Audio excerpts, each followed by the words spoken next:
నమస్తే, నేను మీ Ashmita. ETV life ఆధ్యాత్మిక ఛానల్ జీవన యోగ కార్యక్రమానికి మీ అందరికీ స్వాగతం.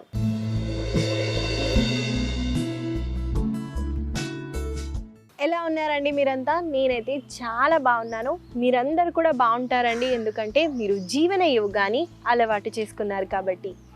ఇవాళ మన సాధన మొదలు పెట్టే ముందు ఒక చిన్న విషయం అండి. మనము ఎప్పుడన్నా ఆహారం తీసుకున్నప్పుడు బిర్యానీ ఉందనుకోండి, బిర్యానీ తిన్నాము, అలాగే పళ్ళతో ఫ్రూట్స్తోనే మేనేజ్ చేసామనుకోండి, ఏ ఫుడ్ తింటే మనకి ఎక్కువగా నిద్ర వస్తుంది? మనం బిర్యానీ తింటే నిద్ర వస్తుందండి. ఎందుకు అంటే ఏ ఫుడ్ అయినా మనకి ఎనర్జీ ఇవ్వాలి, కానీ ఇది ఎనర్జీ తీసుకొని మనకి మత్తునిస్తుందండి. కాబట్టి ఆయుర్వేదం ప్రకారం మనకి ఏ ఫుడ్కి అంటే నాన్ వెజ్, వెజ్ ఇది కాదండి, డిఫరెన్స్ లేదండి. చిన్నగా మనకి డిఫరెన్స్ అయితే చూపించింది. ఏం చూపించిందంటే ప్రాణ ఉన్న ఫుడ్ని మనం కన్జ్యూమ్ చేయటం వల్ల మన ఎనర్జీ అన్నది హై అవుతుంది. ఈ ప్రాణిక్ పాజిటివ్ ఉన్నది ఫుడ్స్లో మనకి వచ్చేవి nuts, whole grains, fruits, vegetables, ఇవన్నీ మనకి ఎక్కువగా ప్రాణశక్తిని పెంచుతుంది. రెండోది వచ్చేసి మనకి నెగటివ్ ప్రాణిక్ ఫుడ్స్ అండి. ఇవి మన ప్రాణశక్తిని ఎక్కువగా కన్జ్యూమ్ చేస్తుంది. ఏ ఫుడ్స్ ఎక్కువగా నాన్ ప్రాణిక్ ఫుడ్స్ ఉంటాయో చెప్తానండి. మనకి వెల్లుల్లి తీసుకున్న, మనం ఆనియన్స్, మష్రూమ్స్ తీసుకున్న, ప్రాసెస్డ్ ఫుడ్ తీసుకున్న, నాన్ వెజిటేరియన్ తీసుకున్న, ఇలాంటి ఫుడ్స్ తీసుకుంటే మనకి ఎక్కువగా ఎనర్జీ కన్జ్యూమ్ చేస్తుందండి. అది డైజెస్ట్ చేయడానికే మనకి ఎక్కువగా ఎనర్జీ అన్నది పోతుంది. అలాగే థర్డ్ కేటగిరీ వచ్చేసి మన ప్రాణశక్తిని పెంచదు, అలా అని తగ్గించదు. ఆ కేటగిరీలో వచ్చేది టొమాటోస్, పొటాటోస్ అండి. కాబట్టి మనము ఎక్కువగా ప్రాణిక్ ఫుడ్ తీసుకోవటం వల్ల శక్తి, ఎనర్జీని పెంచుకోవచ్చు. కాబట్టి మీరు ప్రతిరోజు ఎక్కువగా ప్రాణిక్ ఫుడ్ని ఎక్కువగా తీసుకోవటానికి ట్రై చేయండి. అలాగే మీరు రోజులో ఎంత ప్రాణిక్ ఫుడ్ని ఎక్కువగా కన్జ్యూమ్ చేస్తున్నారో నాకు కింద తెలియచేయండి. ఇవాళ మన సాధనాన్ని మొదలు పెట్టేద్దామండి. ఇవాళ మన సాధనలో మొదటిగా చేయబోయే ప్రాణాయామ పేరు భస్త్రికా ప్రాణాయామ. ఈ ప్రాణాయామ చేయటానికి నేను వజ్రాసనాలో కూర్చుంటున్నానండి. మీరు ఆ పొజిషన్కి వచ్చేయండి. ముందుగా లెగ్స్ని స్ట్రెచ్ చేస్తూ కుడి కాళ్ళని ఫోల్డ్ చేయండి. ఆ తర్వాత ఎడమ కాళ్ళని ఫోల్డ్. రెండు చేతులతో ఫిస్ట్ని చేస్తున్నానండి. శ్వాసని తీసుకుంటూ రెండు చేతులని పైకి ఎత్తుతూ పామ్స్ని ఓపెన్ చేయండి. మళ్ళీ శ్వాసని వదిలేటప్పుడు హ్యాండ్స్ని డౌన్ చేస్తూ హిట్ చేయండి. ఇక్కడ గుర్తుపెట్టుకోవాల్సింది, శ్వాసని తీసుకోవటం, వదలటం రెండు కూడా ఫోర్సబుల్గా చేయాలండి. కొంచెం ఫాస్ట్ పేస్గా చేసి చూపిస్తాను, చూడండి.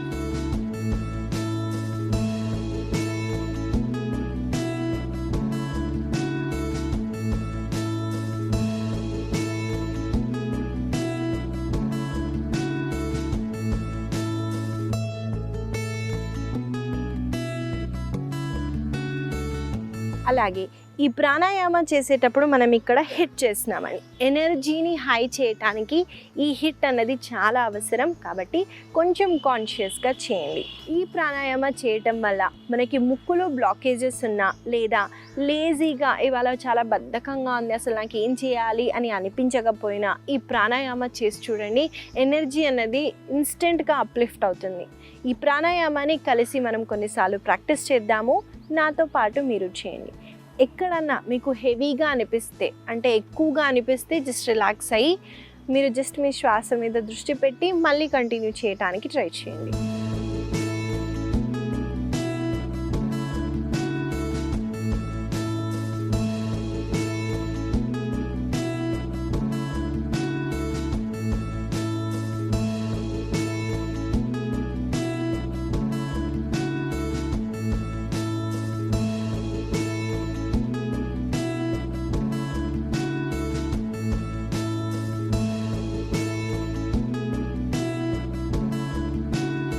మెల్లగా కొన్ని క్షణాలు నార్మల్ ఇన్హలేషన్, ఎక్సలేషన్ చేయండి.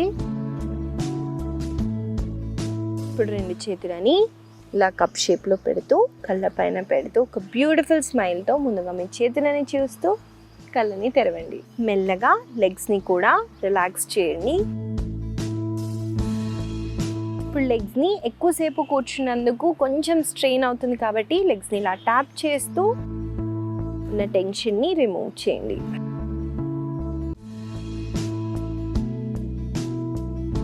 ఇదండి భస్త్రికా ప్రాణాయామ. ఈ ప్రాణాయామ చేయటం వల్ల ఎన్ని లాభాలు ఉన్నాయో చెప్పాను కాబట్టి తప్పకుండా ఈ ప్రాణాయామాన్ని ప్రతిరోజు ప్రాక్టీస్ చేయండి. ఇవాళ మన సాధన మొదలు పెట్టేద్దాము. ముందుగా ఏ హ్యాండ్ సపోర్ట్ లేకుండా నిల్చోటానికి ట్రై చేయండి. ఇవాళ మన సాధనలో మొదటిగా మనం చేయబోయే ఆసన పేరు పరివృత త్రికోణాసన. చూసిద్దామండి ఆసన ఎలా చేయాలో. ఈ ఆసన చేయడానికి నేను ఒక వైపున వెళ్తున్నాను, అలాగే top edge of the mat పైకి వచ్చానండి. ఇప్పుడు ఎడమ కాళ్ళని నేను వెనక్కి తీసుకెళ్తున్నాను, చూడండి. తీసుకెళ్ళిన తర్వాత శ్వాసని తీసుకుంటూ 2 చేతులని షోల్డర్స్కి ఇన్లైన్ చేస్తూ స్ట్రెచ్ చేయండి. ఇప్పుడు శ్వాసని వదులుతూ మనము మెల్లగా ట్విస్ట్ చేస్తూ నేను నా ఎడమ చేతిని కుడి కాళ్ళ దగ్గర ప్లేస్ చేస్తూ, అలాగే కుడి భుజాన్ని కుడి చేతిని పైకి లిఫ్ట్ చేస్తూ పైన వైపున చూడండి. మెల్లగా శ్వాసని తీసుకుంటూ పైకి వచ్చేసి హ్యాండ్స్ని, ఆ తర్వాత లెగ్స్ని రిలాక్స్ చేయొచ్చు. గుర్తుపెట్టుకుంటూ ట్విస్ట్ అయ్యేటప్పుడు శ్వాసని వదలటం మర్చిపోకండి. శ్వాస మీద మనం ఎక్కువగా దృష్టి పెట్టి వదిలి మనం ట్విస్ట్ అవ్వటం వల్ల ఇంకెక్కువగా ట్విస్ట్ అవుతాము, ఇంకెక్కువగా మనకు ఫ్లెక్సిబిలిటీ అన్నది పెరుగుతుంది. కాబట్టి కొంచెం కాన్షియస్గా ఉండి చేయండి. ఈ పరివృత త్రికోణాసన చేయటం వల్ల ఒబేసిటీ ఉన్న వాళ్ళకి ఒబేసిటీ తగ్గించటానికి చాలా బెనిఫిట్గా ఉంటుంది.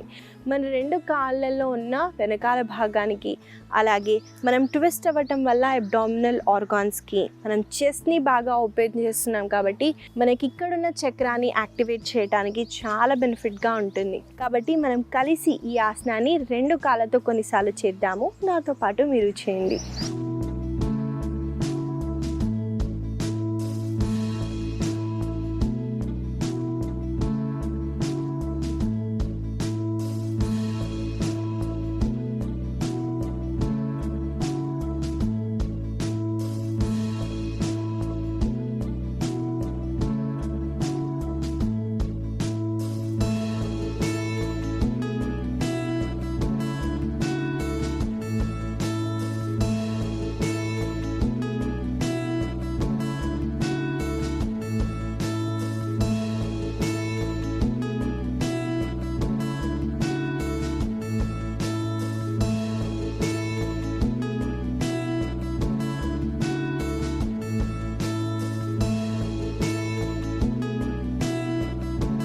మెల్లగా లెగ్ పొజిషన్ని నేను ఇక్కడే చేంజ్ చేస్తున్నానండి.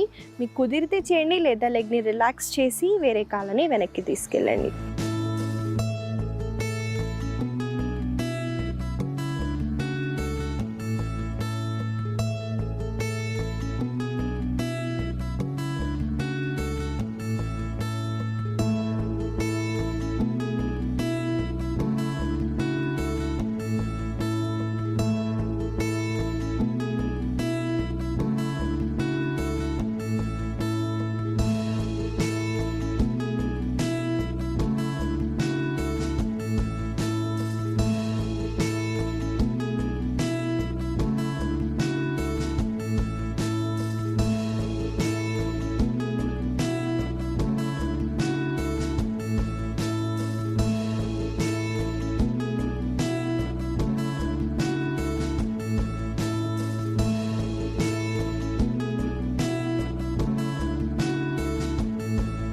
మెల్లగా హ్యాండ్స్ని లెగ్స్ని రిలాక్స్ చేయండి. ఇదండి పరివృత త్రికోణాసన. ఈ ఆసన వల్ల కలిగే లాభాలని కూడా తెలుసుకున్నాం కాబట్టి తప్పకుండా ఈ ఆసనాన్ని మీ సాధనాలో యాడ్ చేస్తూ ప్రాక్టీస్ చేయండి. మనము తర్వాత చేయబోయే ఆసన కన్నా ముందు మనము ఆహారం ఎలాంటివి తీసుకోవాలి, ఎలాంటి ఆహారం తీసుకుంటే ఎనర్జీ హై అవుతుందో చెప్పానండి. అలాగే ఆహారం చేసే వాళ్ళ ఎనర్జీ కూడా చాలా ముఖ్యమండి. మనము చాలాసార్లు, నేను కూడా మా ఇంట్లో కొన్నిసార్లు చూశానండి, అన్నం చేసేటప్పుడు పాజిటివ్ మైండ్ సెట్తో అన్నం వండటం చాలా అవసరం. ఎక్కడో ఎనర్జీ పెట్టి లేదా మనసు బాగాలేదు కానీ మనం వండామనుకోండి, ఆ ఫుడ్డే మనం వేరే వాళ్ళకి పెడతామండి, ఇంట్లో వాళ్ళకి. అదే ఎనర్జీ అనేది ట్రాన్స్లేట్ అవుతూనే వస్తుంది. అలా కాకుండా ఉండటానికి మనస్సుని ప్రశాంతంగా పెట్టుకొని అన్నం వండండి. దేవుడికి వండితే ఎంత ప్రశాంతంగా వండుతామో అలానే దేవుడి కోసం అని వండి దేవుడికి ప్రసాదం పెట్టి మనం తీసుకోవటం వల్ల మనం తినే ఆహారం అన్నది ఒంటికి పడుతుంది. అలాగే మీరు తినేటప్పుడు మనస్సుని చాలా ప్రశాంతంగా పెట్టుకోండి. అది కుదరలేదు, ఉన్న టెన్షన్స్కి కుదరదు యష్మిత అంటే కొన్ని క్షణాలు నాడీ శోధన ప్రాణాయామం చేయండి. మీరు తినే ముందు నాడీ శోధన ప్రాణాయామం చేసిన తర్వాత తిన్నా కూడా మనకి చాలా హెల్త్లో అన్నది చాలా ఇంప్రూవ్మెంట్ కనిపిస్తుంది. దీన్ని మీరు ఫాలో అవ్వండి. మనము తర్వాత చేయబోయే ఆసన పేరు గోముఖాసన. చూసేద్దామండి ఆసన ఎలా చేయాలో. ఈ ఆసన చేయటానికి ముందుగా దండాసన అంటే లెగ్స్ని స్ట్రెచ్ చేస్తూ మనము ఈ పొజిషన్లో కూర్చుంటాం. ఇప్పుడు కుడి కాలని పైకి లిఫ్ట్ చేస్తూ కుడి కాలని నేను ఎడమ తొడ బయట వైపున ప్లేస్ చేస్తున్నాను. చూడండి. వన్స్ ఈ పొజిషన్లోకి వచ్చిన తర్వాత ఇప్పుడు ఎడమ కాలని కూడా ఫోల్డ్ చేయండి. ఇప్పుడు రెండు మోకాలు అనేవి స్ట్రెయిట్ లైన్లో ఉన్నాయండి. నా కుడి కాలు పైన ఉంది కాబట్టి నేను కుడి చేతిని పైకి లిఫ్ట్ చేస్తున్నాను. అలాగే ఎడమ చేతిని వెనకాల వైపు నుంచి తీసుకెళ్తూ ఇంటర్లాక్ చేస్తూ హోల్డ్ చేయండి.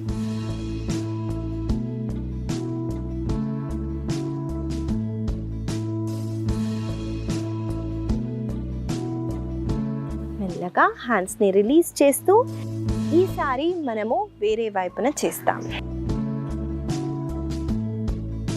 ఈ గోముఖాసన చేయటం వల్ల లెగ్స్లో ఫ్లెక్సిబిలిటీ పెరుగుతుందండి. మనము కూర్చునేటప్పుడు కూడా ఎక్కువగా వెన్నుముక్కని స్ట్రైట్గానే కాకుండా లెగ్స్లో ఫ్లెక్సిబిలిటీ ఉండాలంటే ఇలా లెగ్స్ని క్రాస్ చేసి కూర్చోవాలండి. మనం ఇది మానేసాము అంటే టేబుల్స్ వచ్చేసాయి, సోఫాలు వచ్చేసాయి, మనకి ఎక్కడ చూసినా కంఫర్ట్ ఉంది కాబట్టి మనం ఎక్కువగా మన శరీరానికి ఇబ్బంది పెట్టకుండా డిసీజెస్ అయితే తెచ్చుకుంటున్నాము. అలా కాకుండా ఉండటానికి ఇలా క్రాస్ లెగ్ పొజిషన్లో లేదా మీరు ఎవరితోనన్నా మాట్లాడుతున్నారు అనుకోండి ఈ పొజిషన్లోనే కూర్చొని మీరు ఇలా గంటల తరబడి కూర్చున్నా కూడా ఏం ప్రాబ్లం లేదండి. హెల్త్ అన్నది ఇంప్రూవ్ అవుతుందే తప్ప మనకి డ్యామేజ్ జరగదు. కాబట్టి లెగ్స్ని ఫోల్డ్ చేయటం అలవాటు చేసుకోండి. దానితో పాటు మనం హ్యాండ్స్ని ఇంటర్లాక్ చేసేటప్పుడు చెస్ట్ అనేది ఓపెన్ చేస్తున్నామండి. కాబట్టి చెస్ట్ ఓపెనింగ్ ఆసన మనం ఎక్కువగా షోల్డర్ మొబిలిటీ మీద కూడా వర్క్ చేస్తున్నామండి. షోల్డర్లో ఉన్న స్టిఫ్నెస్ని తగ్గించడానికి హ్యాండ్స్ని ఇంటర్లాక్ చేస్తున్నాం కాబట్టి మనకి ఇక్కడ ఎక్కువగా స్టిఫ్నెస్ ఉన్నా కూడా తగ్గుతుంది. మనం కలిసి ప్రాక్టీస్ని రెండు వైపున చేద్దాము. నాతో పాటు మీరు చేయండి.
మెల్లగా హ్యాండ్స్ని ఆ తర్వాత లెగ్స్ని రిలాక్స్ చేయండి.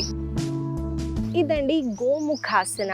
ఈ ఆసన వల్ల కలిగే లాభాలని చెప్పాను కాబట్టి తప్పకుండా ఈ ఆసనాన్ని ప్రతిరోజు ప్రాక్టీస్ చేయండి. తర్వాత చేయబోయే ఆసన పేరు అర్ధబేకాసన. చూసిద్దామండి ఈ ఆసన ఎలా చేయాలో. ఈ ఆసన చేయడానికి ముందుగా మన పొట్ట వైపున పడుకోవాలి. కాబట్టి నేను ఆ పొజిషన్కి వచ్చేసి చూపిస్తాను. చూడండి. ముందుగా మన పొట్ట వైపున పడుకుంటామండి. పడుకున్న తర్వాత కుడి కాలని ఫోల్డ్ చేయండి. వన్స్ ఫోల్డ్ చేసిన తర్వాత కుడి కాలని హోల్డ్ చేయాలండి. చూడండి, నేను లోపల వైపు నుంచి హోల్డ్ చేస్తూ మోచేతిని పైకి పాయింట్ చేసేలాగా పెట్టాను. ఈ ట్విస్ట్ అన్నది చాలా అవసరం అండి. మనము హ్యాండ్స్ని ఈ పొజిషన్లో ప్లేస్ చేస్తాము. మోచేతుల పైకి, అలాగే లెగ్ని ఇలా హోల్డ్ చేస్తాం. ఇప్పుడు శ్వాసని తీసుకుంటూ మీ పై భాగాన్ని నాభి వరకు పైకెత్తుతూ లెగ్ని కిందకి పుష్ చేయండి.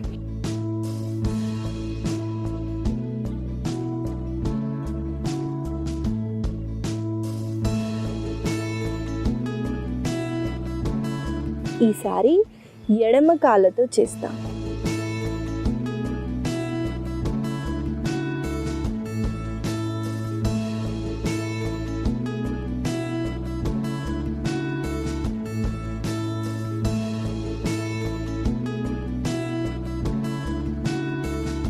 చూసారు కదండి, అర్ధ బేకాసన ఎలా చేయాలో చూపించాను.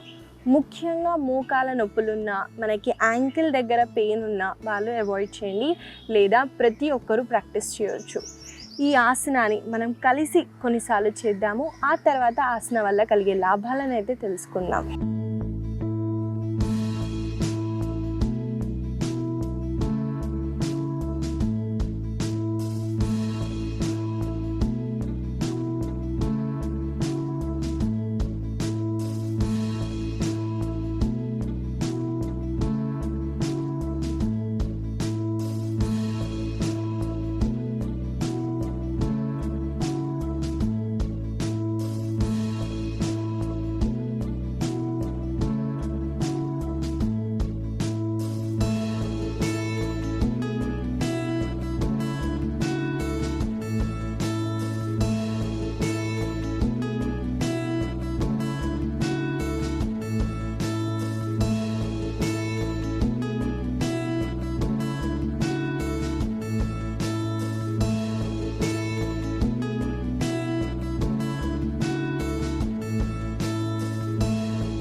మెల్లగా హ్యాండ్స్ని, లెగ్ని రిలాక్స్ చేస్తూ మకరాసనాలో రెస్ట్ చేయండి.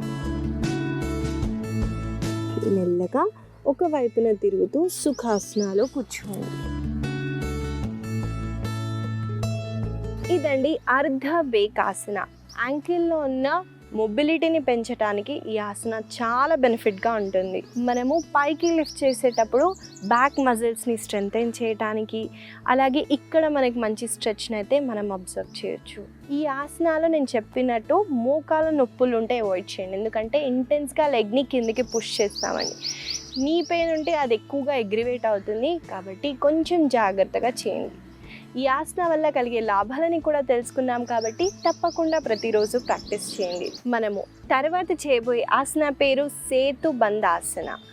చూసేద్దామండి ఆసన ఎలా చేయాలో. ఈ ఆసన చేయటానికి మనం వీపు మీద పడుకోవాలి, కాబట్టి నేను ఆ పొజిషన్కి వచ్చేస్తున్నానండి.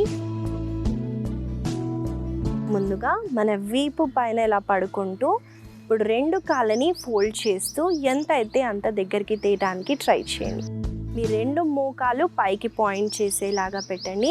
ఇప్పుడు ఎడమ కాళ్ళని ఎడమ చేతితో, అలాగే కుడి కాళ్ళని కుడి చేతితో హోల్డ్ చేయండి. వన్స్ హోల్డ్ చేసిన తర్వాత శ్వాసని తీసుకుంటూ మీ సీటుని పైకి ఎత్తండి.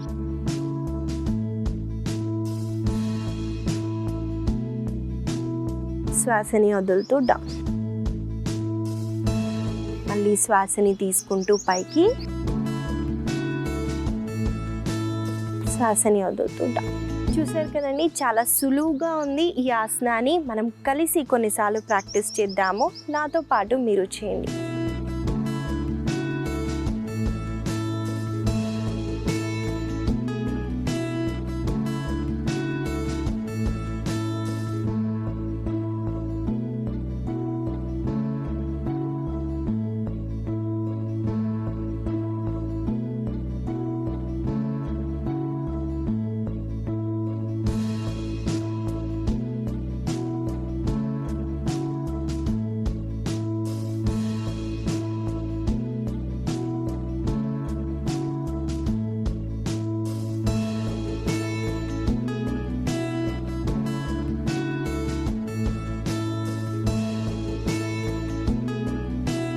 మెల్లగా లెగ్స్ని రిలాక్స్ చేస్తూ శవాసనాలో రెస్ట్ చేయండి.